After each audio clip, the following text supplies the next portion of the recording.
Assalamualaikum warahmatullahi wabarakatuh. Selamat pagi semuanya. Gimana kabarnya nih? Semoga pada sehat semua ya. Sebelumnya, izinkan saya untuk memperkenalkan diri. Nama Miftahul Nur Rasyidah dengan NIM 191210087. Di sini saya dari kelas PAI 6C, yang insya Allah akan memaparkan materi tentang tayamum, yaitu salah satu materi fikih untuk kelas 7 Madrasah Sanawiyah. Nah, yang pertama langsung aja ya. Di slide pertama itu ada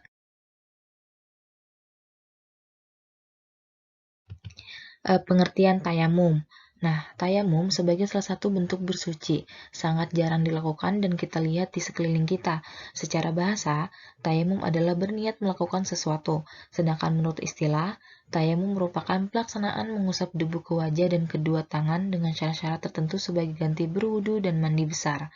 Jadi, tayamum merupakan pengganti wudu dan mandi besar karena adanya sebab tertentu. Nah, selanjutnya ada sebab-sebab diperbolehkannya tayamum. Nih, apa aja sih sebab-sebab diperbolehkannya tayamum? Yang pertama itu ada kelangkaan air baik secara kasat mata maupun secara syar'a. Contohnya, kelangkaan air secara kasat mata dalam keadaan berpergian dan benar-benar tidak ada air. Nah, sedangkan kelangkaan air secara syar'a misalnya air yang ada hanya mencukupi untuk kebutuhan minum. Nah, yang kedua itu ada jauhnya air yang tersedia yang keberadaannya diperkirakan di atas jarak 2,5 km. Artinya, jika dimungkinkan ada air tetapi di atas jarak tersebut, maka diperbolehkan bertayamum.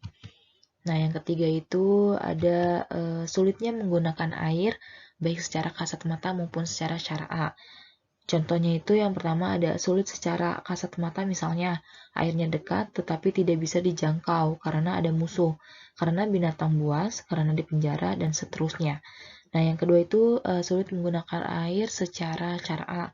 Misalnya karena khawatir akan datang penyakit, takut penyakitnya semakin kambuh, atau takut lama sembuhnya. Dan kemudian di poin selanjutnya itu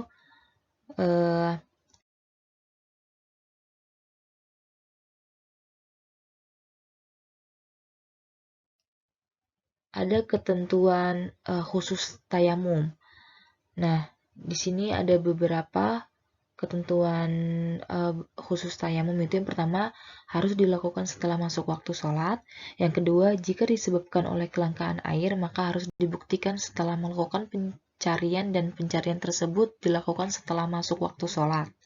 Yang ketiga, tanah yang dipergunakan harus yang murni, tidak bercampur dengan barang lain seperti tepung, suci, bersih, lembut, kering, dan berdebu. Nah, tayamum hanya sebagai pengganti wudhu mandi besar, bukan pengganti menghilangkan najis. Nah, yang kelima itu sebelum melakukan tayamum, jika memiliki najis harus disucikan terlebih dahulu. Nah, yang keenam itu tayamum hanya bisa dipergunakan untuk 1 kali sholat wajib. Nah, ada ketentuan khusus tayamum yang selanjutnya nih, yang ketujuh, itu meskipun pengganti tayamum berbeda dengan wudhu. Jika wudhu memiliki 6 ketentuan wajib, maka tayamum hanya memiliki 4 rukun, yaitu yang pertama niat dalam hati, yang kedua mengusap wajah, yang ketiga mengusap kedua tangan, yang keempat berurutan. Nah, selanjutnya nomor 8 itu ada ketentuan khusus tayamum, yaitu tayamum menjadi batal disebabkan oleh perkara-perkara yang juga membatalkan wudhu. Nah, yang kesembilan tuh oleh karena salah sebabnya adalah kelangkaan air, maka tayamum akan menjadi batal ketika menemukan air sebelum sholat dilakukan atau dilaksanakan. Nah, selanjutnya itu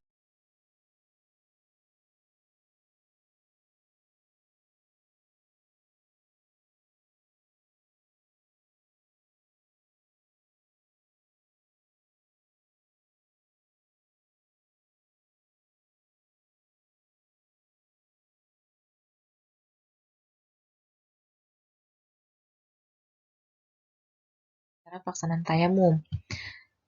Yang pertama, letakkan kedua telapak tangan pada tanah yang murni, suci, bersih, lembut, kering, dan berdebu. Nah, yang kedua itu Niatlah melakukan tayamum bersamaan dengan mengusap wajah dengan debu yang ada di kedua telapak tangan tersebut. Nah, tadi sudah dibahas baca niatnya itu di dalam hati ya. Yang ketiga itu letakkan kembali kedua telapak tangan pada tempat lain dari tanah yang murni, suci, bersih, lembut, kering, dan berdebu.